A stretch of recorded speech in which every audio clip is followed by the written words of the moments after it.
What's up, freaks and geeks, and welcome to episode 49 of The Good, the Bad, and the Freaky. Ian and I are here in the Freakopolis Geekery comic book section, and what are we talking this week? This week we're talking Marvel Legacy, Batman the Murder Machine, Star Trek Discovery, Fakes on Amazon, and more. Nice, so let's get right into what we liked this week. My good this week is Star Trek Discovery. I know we've talked about it a lot already on this show. This is maybe the final time just to give our thoughts on the premiere that happened on Sunday. Finally got to see it. Yes, exactly.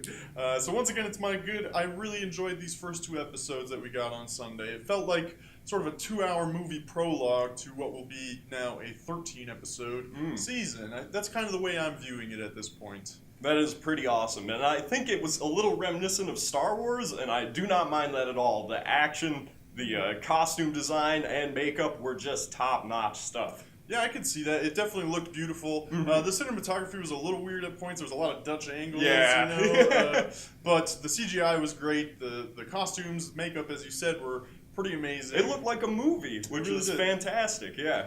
So I'm excited to see, Michael Burnham was a really cool character, I thought. I really, thought she was an interesting, complex character for this, so I'm interested to see that now, going further. She's now on the Discovery. She's dealing with, her sort of life imprisonment sentence and how she's going to sort of redeem herself from her actions in these first two episodes. The unfortunate part is that it's on a streaming service. Yeah. A lot of people don't feel like paying out for that, which is totally understandable. I hope that someday it comes to maybe Netflix or something more widely distributed. Yeah, definitely. So that more people can see it, because I really liked it. More people should be able to enjoy it. But if you do really love Star Trek and you got anything out of Discovery, you should check out that streaming service. Definitely. So my good this week is the much-awaited one-shot Marvel Legacy #1.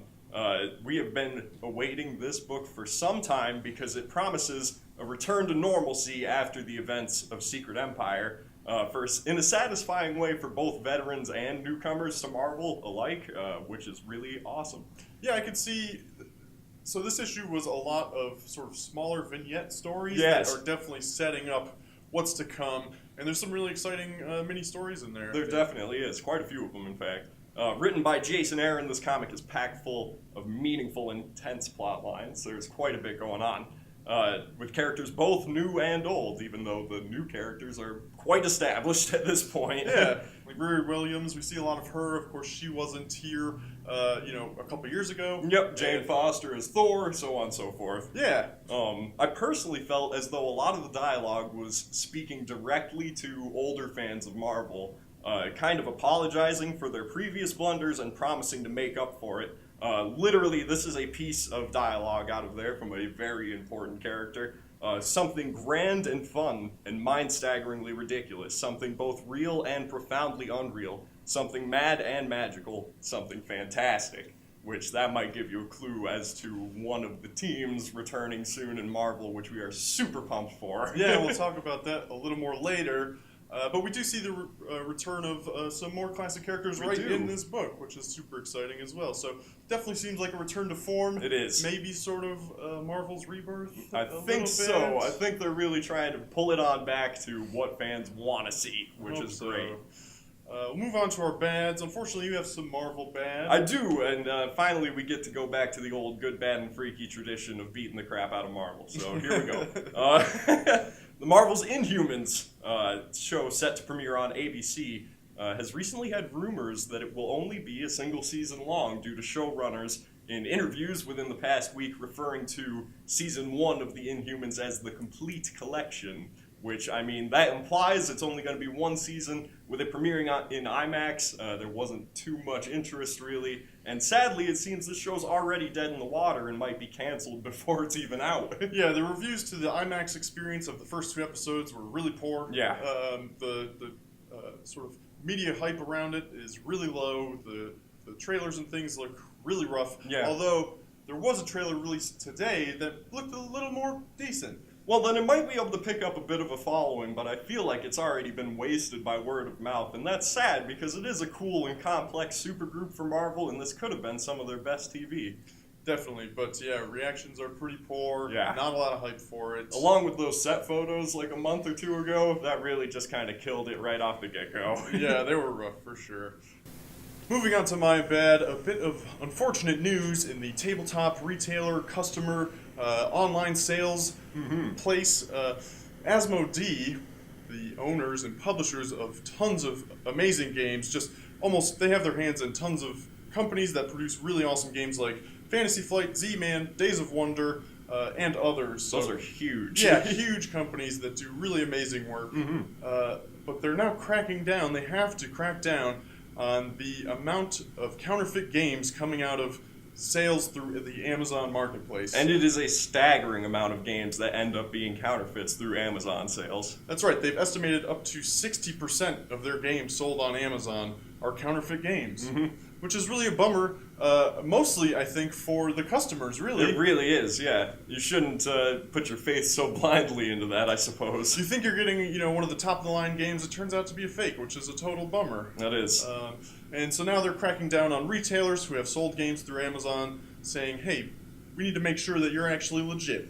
Because apparently the majority of them are not. Right, so overall, not so cool for really anybody that's looking or interested into tabletop games. No, and we have our own reasons for saying it, but you should just support your local game shop, and they'll let you, generally look at a demo before you purchase it. You'll know that you're getting the game you're looking for. Let's hope. There's plenty of benefits to coming to a physical retail spot and checking out the games that they have in stock and seeing your local game shop guys. Oh, yeah. But we'll move on to our freakies. My freaky this week is the comic book sitting right in front of me, a truly freaky new comic out of DC, Batman the Murder Machine, a one-shot for the piece for the Dark Knight's Metal event, which I've been going on about quite a bit as of recently, and you can catch our video, What is Dark Knight's Metal, that came out last week, and get in on the know of what Dark Knight's Metal is about. This is a absolutely chock-full book of fantastic art. The action isn't crazy, and the entire comic focuses on a fight between Cyborg and a Batman cyborg that no doubt came from one of the darkest timelines in the DC multiverse. That's right, so we're beginning to see now these Dark Knights. Yes. We saw Batman Red Death in last week's one-shot. We've seen the Batman Who Laughs in a couple of tie-ins. And now we're finally getting introduced to Batman the Murder Machine. Yeah, he is crazy. He is more than a match for Cyborg. And beyond his sinister looks, he has an even more sinister plan. And throughout this one shot, all these twisted versions of Batman get one step closer to completely eliminating the Justice League.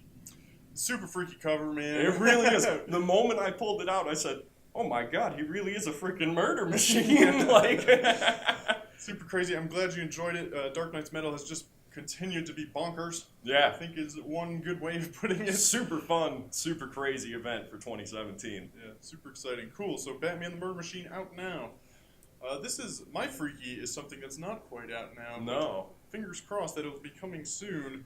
A little news with Alex Ross this week. Of course, Alex Ross is the sort of premier cover artist in the comics world. He does covers for any number of publishers, and they're always this crazy realistic, super amazing art. An endless array of fantastic work out of him. And he might have let something slip earlier this week. He uploaded an image to Instagram, sort of titled "Preliminary Work on Sue and Reed Richards," which is obviously the sort of progenitors of the Fantastic Four, who has been missing from the Marvel Universe since the end of 2015's Secret Wars. And I think their absence has been, sorely... Oh, they have been. They're the cornerstone of Marvel Universe. It's super important to have them around. Yeah, and a lot of fans have been just waiting and biding time, if you will, for them to make their return.